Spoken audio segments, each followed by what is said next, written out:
Lunes na naman. Hindi mo pwedeng sabihin, pas muna ako sa responsibilidad ngayon.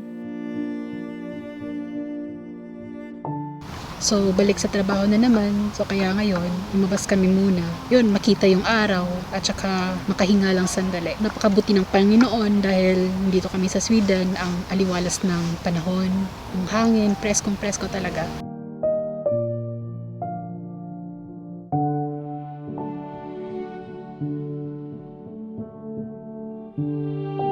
Sabi nila, tiyaga lang muna, maging tapat ka lang sa Diyos.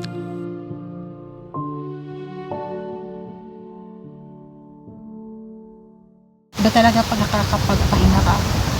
Yung utak mo, klarong-klaro talaga. Yung soul mo, parang masaya. Light siya, magaan siya. At saka yung pamilya mo, parang ang saya-saya.